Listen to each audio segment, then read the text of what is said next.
Alrighty folks, welcome back to Ask Stan Anything, and we've got a dating related question today from my man Phil. Phil says, what does it mean when a girl wants to be friends with you but take things no further even though you've already shared a few kisses with her and she's gone back to your place for a movie? There's also the fact that I've only met her a month ago and she's got someone else in mind. The date made her realise that. Okay, this is this kind of represents a classic dilemma for many guys in the dating scene, where they feel like they're getting really mixed messages, and they just don't know what to make of it. And I've got to be clear at the beginning of this video, I am not going to try and guess what she means, because I think that is a dark hole that you do not want to go down. Guessing what someone else means simply indicates that you are not having direct communication with each other. If you are, there's no guessing required. So, if you're trying to decipher what does it mean, if you're trying to figure out what do they mean by that, the only thing that's clear is that they aren't being clear, right? That you're not understanding. And I want to say this from the beginning, if it's not clear how someone feels about you, if they don't clearly feel the same way about you as you do about them, or at least they don't feel strongly about you, they're not passionately, obviously, enthusiastically interested in you, then you're probably wasting your time. Because a good fit for you, I always talk about good fits. A good fit, there's no guesswork around it. There's always going to be bits of confusion here and there, everybody has that, but when someone's the right fit for you, you feel it, you click, there's none of this like, I hope they like me. There's just more like, wow, weird, this is rolling, this is awesome. And I say if it doesn't feel like that, then you need to move on. I'm going to explain why. First off, understand there's always going to be different reasons why someone behaves the way they do, and so you're never going to crack that code. There are a lot of guys out there who think they have cracked the code, they think they understand women, which it's a joke. What happens when somebody thinks they understand people is they've simply become victims to their own stereotyping. They've categorized a group of people and decided that all their behaviors are the same. So if a guy ever says, I understand women, what he said is, I've given up being curious and decided that they follow a set of rules that I made up. And so then there will be a lot of self-fulfilling prophecy, and the guy will think that he's right all the time. And I used to do this too. I used to think, all women are this, and when they think that, it means this. It never means anything. They don't even know what they mean. Okay? So, the key here is hell yes versus hell no. When I had really low self-worth, I was accepting a lot of maybes in my life. So if a girl was even slightly interested in me, tentatively, hesitantly interested in me, I'd cling to it. Like I'm fucking falling off the back of a boat and drowning, I just... anything. Give me a little taste, just a morsel of approval, please. And so I'd cling to a lot of maybes, and I'd have a lot of maybes floating around me, and this problem would come up all the time. I'm constantly fretting, do they like me, do they not like me, how much do they like me, is this even worth the effort, so on and so forth. Lots of friend zoning and all that kind of stuff was going on for me, because I was surrounded by maybes in my desperate attempt to get anything.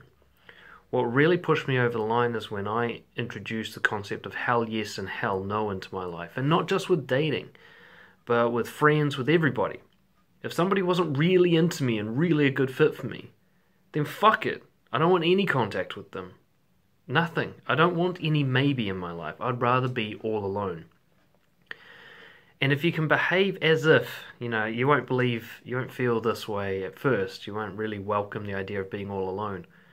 But if you can behave as if you're okay with being all alone, that you only want highly enthusiastic, passionate fits in your life, and everybody else who's a maybe can just fuck off, then the way you behave will actually promote people from maybe to hell yes, or promote them to hell no, which is what they were all along anyway. So with a hell yes or hell no type mentality, you'll force out whether or not a connection's real. If it's a maybe, then it's a no. That's how I treat it. So if somebody, you can see this with online dating all the time. You're chatting back and forth. I hate online dating, by the way. It's just, oh my god. What a terrible concept. But you're chatting back and forth, and you're trying to get the person to meet you in real life, and they're just so tentative, and they're putting you off, and they want to blah blah. For that person, I'd say, like, look, either we meet or this is done. Like, there's no point. I'm not gonna have a relationship with my computer. You know, if you want to meet up with me, I'll be here Friday night for dinner. If you're there, great. If you're not, I'll have dinner by myself. It's all good. But this conversation's done until that happens. This real hell yes, hell no approach it'll put an end to these maybe confusing, indecipherable conversations and connections. And you're going to break their gameplay pattern. So a lot of girls have been kind of conditioned into gameplay to manipulate men.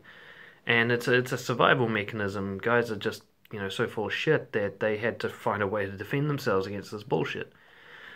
And so you've got this thing where you might be interacting with a girl, she might be keen on you, but she can't help herself but play this distant kind of gameplay take it safe thing because she's been hurt before, Her enthusiasm about boys in the past has ended up really fucking her over, and she doesn't want to get into it again. But now, you're this genuine, honest guy, and she's playing games with you like you're a fuckboy. You've got to break that pattern, and the only way to break that pattern is to be willing to lose her. Genuinely willing, not as a strategy, but like, okay, bye, see ya, it's over. It's the only thing that will make you go, fuck, maybe I shouldn't be playing these games this time. Okay, fine, yeah, I like you, okay, don't go, I'm sorry, I don't want to play this shit anymore. And you can call all of this out. You can be like, look, this hesitant, like, keep me on a leash thing, I'm not into it. I like you. If you like me back, then say so. If not, we're done. I can't be friends with you because I like you too much.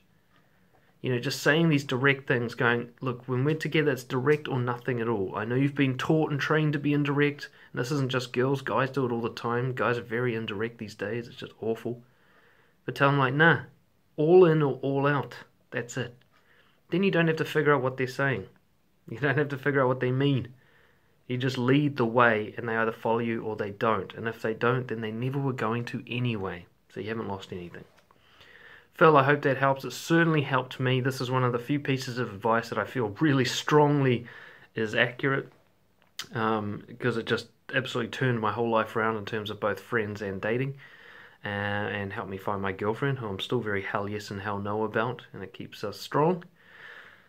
If you guys have any more questions in this category along these lines, send them through to dan@brojo.co.nz.